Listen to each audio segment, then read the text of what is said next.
Hello and welcome to Hexed Countered. My name's Joe.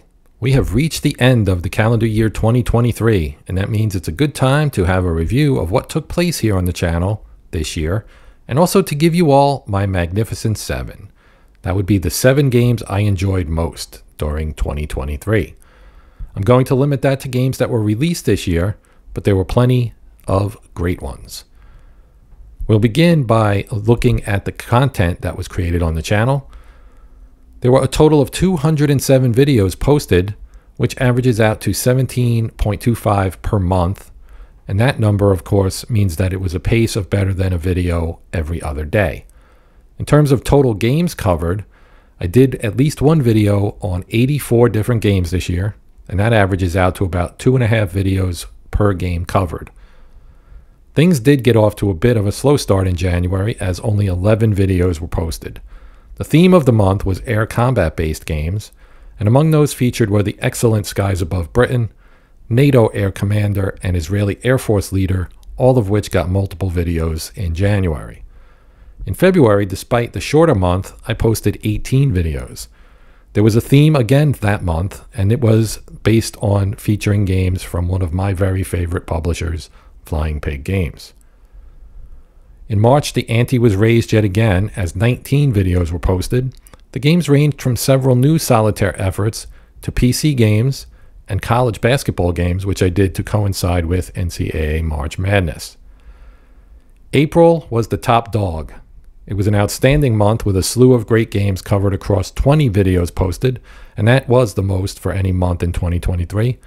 Again, there were some brand new solitaire games, as well as a reprint of a game that quickly became one of my favorites. May saw 18 videos posted, another one of which became a personal favorite, and there were several PC games featured, as well as some excellent tabletop games from publishers both large and small. June's output dropped to only 15 videos, but it also marked the start of the now long-running and ongoing platoon-level tactical series on the channel, as well as a pair of games from Herman Luttman, and a tribute to the Normandy invasion via the Lock and Load tactical digital game.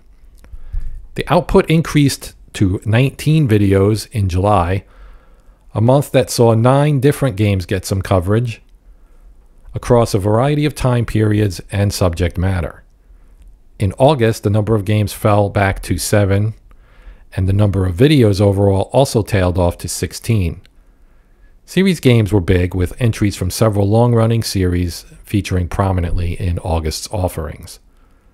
September saw 8 games covering 17 videos, and another series made its debut on the channel, while sports games got a little extra love that month as well.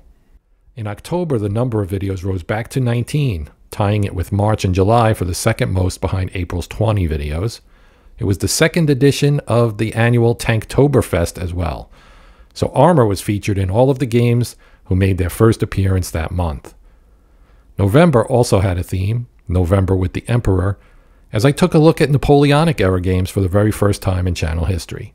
We had a game of the month for the first time as well, Field Commander Napoleon, which got extended gameplay coverage. And we wrapped up the year in December with 17 videos, not counting this one.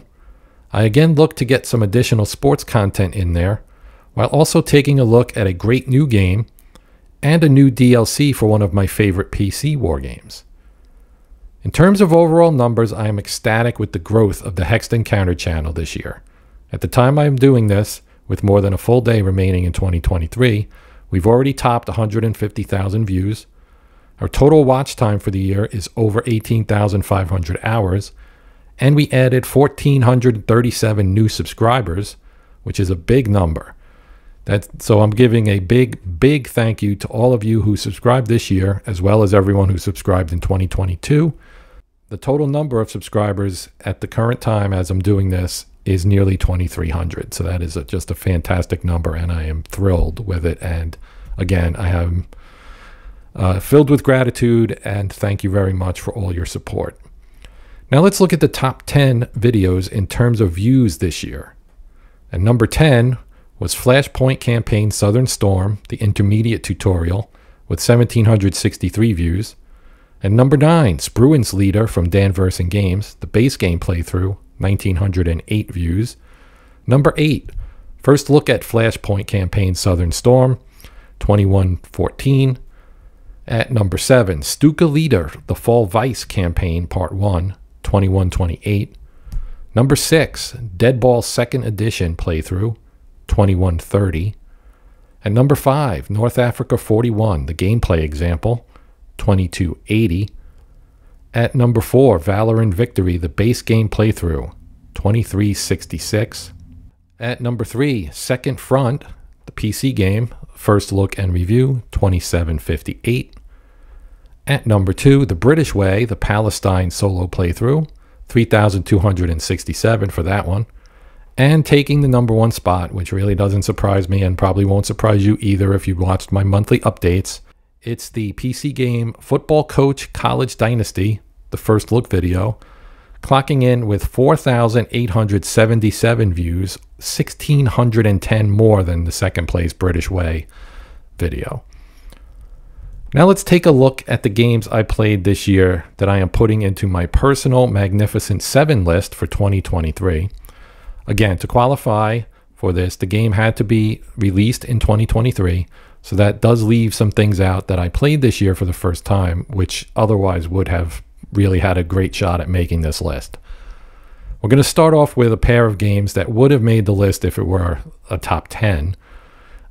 These were 8 and 9, basically.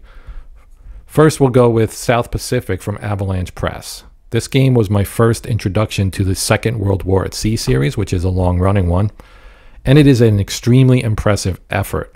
There's a large operational map of the titular region of the world's largest ocean, and the game is centered around the 1942 campaigns in the Solomon Islands and surrounding area, and it does include a really nice map for tactical play of Iron Bottom Sound, north of Guadalcanal, where a great deal of naval combat took place. It's also chock full of scenarios and is really just a great game. The other game that did not make the top 7 is Stuka Leader, which is the latest in the ongoing long-running series from Dan Versen Games. I backed this one on Kickstarter and got the whole boat, and it is a ton of game. It covers every campaign in the ETO during World War II and includes some alternate history stuff as well. If you've played any of the Leader games and liked them, this one's pretty much a no-brainer. And if you haven't played it, this would be a great place to start.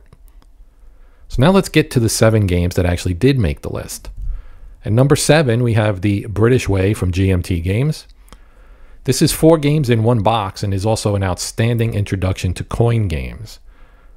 This is a very well done effort. It's fun rather, and approachable, and was virtually a lock for this list immediately after I first played it back in May. Just a really, really solid game. Number 6 goes to the only PC game entry on the list, and that is Microprose's Second Front.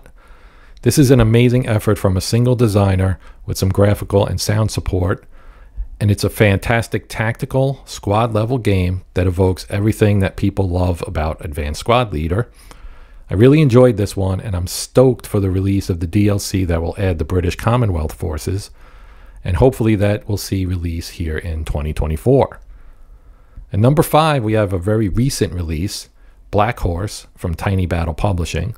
Designer Arrigo Vellaconia came up with a pitch-perfect system for an alt-history look at World War III in the Fulda Gap in 1989, where the 11th Armored Cavalry Regiment, the Black Horse, and forces from the 3rd Armored Division have to square off against the Red Army's 79th Guards Tank Division. I really enjoy this one and hope to have some new gameplay content for it in 2024. And number 4 is the latest entry in the squad-level tactical series Band of Brothers from Worthington Publishing.